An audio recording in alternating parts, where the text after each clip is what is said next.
Nick and I met in the summer of 1978 when I was 13 years old and he was 14 years old at Camp Carolina in Brevard, North Carolina. We were reacquainted in the fall of 1985 when I was a freshman at Wofford and he was a sophomore. At that point, we became fraternity brothers at the SAE house at Wofford. And then as the years went on, ended up marrying the Chapel sisters from Sumter, South Carolina. I married the older sister, Laura, and Nick married Seal, the middle sister. And from that point, we began discussions back in the late 80s, early 90s of doing something together work-wise. And in the winter of 1997, I read an article about a shredding franchise called Shred It, and I handed the business plan idea on to Nick, and I'll let Nick tell you a little bit about the story of how the Shred First story began. Yeah, well, actually, you gave me the story and said, this is so easy, you could probably even do this. And that kind of ended our search for what we were going to do. By October of 1997, we put a business plan together, and John began selling the services, and I began driving the truck. And then at nighttime, we both shredded paper. We had that business through August of 2006, grew it to close to 100 employees, 30 trucks, and serviced South Carolina, North Carolina, Georgia, Alabama, Florida, parts of Mississippi and Louisiana, and Texas.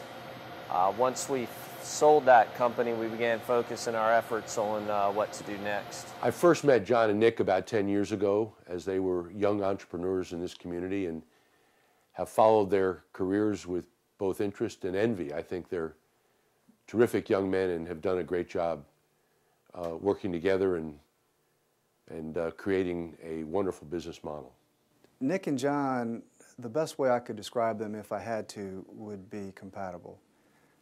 One's strength is the other's weakness.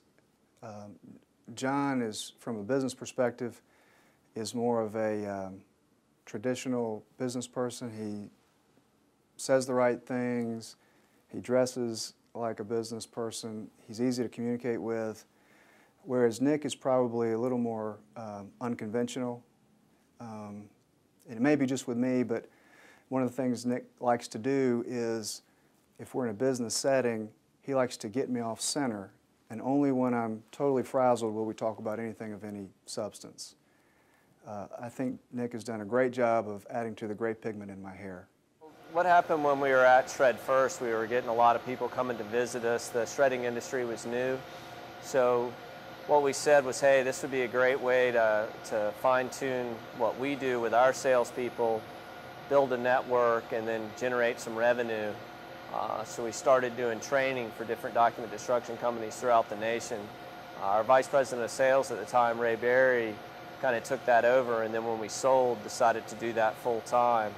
Right now, we do training all over the United States. We've been to the Caribbean, to the UK, and it's growing as fast as anything we've ever had right now. John and Nick are very passionate about serving the community, no matter what community you're in. Lucky for us that they live in Spartanburg, and they are always, ever since I've known them, they've been very passionate about serving the community, and they educate their employees on that same philosophy as well. And it's something that, you know, they lead by example, those two guys, and they're also very passionate though about making people better. And that's the people that work with them. Anybody they come across, they're very passionate about making them better. And I'm not talking about preaching to people. I'm talking about give them the tools to be more successful. The brewery started as a brew pub in downtown Spartanburg in 1997, which is the same year that we started Shred First, which is a neat trivia question, I guess. It was started by Mark Johnson and his childhood friend, the R being the gentleman's last name that I can't pronounce, and the J being Johnson, and they were from Glen Rock, New Jersey, and they started the brew pub in 1997. In the fall of, I guess, 2007, he approached me to come look at our building up the street where the Longleaf offices are, about putting the restaurant back into business and getting out of the brewery business.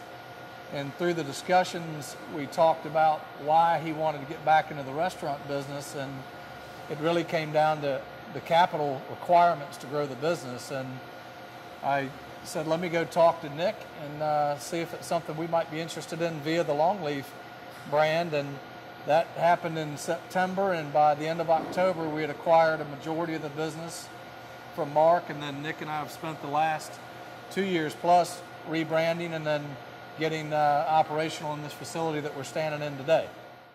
They had already made a decision to put their brewery out on off Southport Road. They had the building. And when Ben Graves in our office and my son Jordy told me about it, I said, why don't you ask them if they'll take the Salvation Army building? Even though they'd made a commitment to go in their own building. And they readily changed, they upfit the building. And look what it does to anchor that into town in what will soon be the Granary District. And it's just been terrific. And they didn't have to do it. They could have done other things cheaper. They did it because they believe in Spartanburg. Through Longleaf, I think John and Nick have both made a commitment to the community in which we live. They're very, very important to the downtown revitalization effort. By locating RJ Rockers downtown, they bring a synergy to downtown that I think we desperately need. And that's all part of making this community better. And they're involved, they're committed in social and charitable work as well. And they have a spirit of volunteerism, and they both feel committed to this community and want to see it thrive. We have a saying sometimes, we want to wow the customer, and again, our customer's not just our external customers, it's our internal customers. So it could be something as simple as a customer calling for a box, wanting it that afternoon and getting it to them before lunch. It could be a driver that's out on a route and his car tire is flat, so we make sure that that's taken care of, so when he gets back, he doesn't have to deal with that before he can go home. But again, what that creates is a way to, they go, wow, that was really nice. So we try to stay a step ahead. A lot of people are not fortunate enough to have a job that they just, enjoy going to. There's not a day that I wake up and, don't want to go to work. It's fun. I mean, our culture is probably one of the most unique around. We've got a great group of people. A lot of people will say that we have a lot of fun, and I think a lot of people think that we goof off, but we have a lot of fun and we work hard too. I don't think that, you'll find another office where you go in and, it's always open door policy. Anything that you need, Nick and John are accessible. The dogs are usually around, hanging out in the different offices. It's a great place to be. I'm a little biased though. Yeah, I would say, what's next is similar to what Nick has said. I mean, the 5 of the businesses are doing very well on their own and have gotten over the startup hump, if you will, from a financial standpoint. The one that's the focus right now is where we're standing today, and that's the brewery. We're very excited about where we think the brewery can go. The craft beer business is growing about 10% a year. So as a market, it's a growing market. We feel like the southeastern United States doesn't have a lot of real significant players in that market sector. Sweetwater is a fantastic brewery out of Atlanta. Other than that, the list gets pretty short. Terrapin in Athens is a good brewery, but there's just not a lot of significant players like there are around the country. So we think this business has big potential, and if it reaches some of the goals that we've set out, then it'll employ hundreds of people in Spartanburg, and we're going to be looking for a place to expand where we are right now. So that's the beauty of manufacturing, particularly a product that's consumed in your home market, is every time somebody drinks our beer, they're helping to contribute to downtown Spartanburg, to our community, and ultimately to hiring more people. Well, John and Nick, I don't know of 2 people who deserve this award more than you. You've earned it. Like the ad says, you've earned it the old-fashioned way. And as a citizen, and someone who believes in the 2 of you, I want to say thanks. We're grateful for your presence. I'm grateful for your presence in my life, but more importantly, I'm grateful for your presence in this community. You've done wonderful things, and when I look at you and think of you, the best is yet to come. Nick and John, congratulations on your award. You share so much of yourselves with the community, but those of us that get to work with you on a daily basis and experience your guidance and inspiration, we're the really lucky ones. John and Nick, congratulations on winning the Small Business of the Year. Couldn't think of two more deserving individuals. As always, we wish you the best in all future endeavors and look forward to many more success stories over the next several years. I really appreciate the opportunity. There's nobody that deserves this award more than you two guys. You two are my shred brothers. Congratulations. Great job. John, Nick, congratulations on being named Small Business Persons of the Year. If the 20th century was the American century because of our entrepreneurship, the 21st century is going to be the same because of entrepreneurs like you.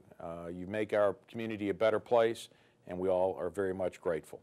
They have a great sense of humor. They can laugh at themselves. They can deal with adversity in a constructive way. They don't let little things get them down.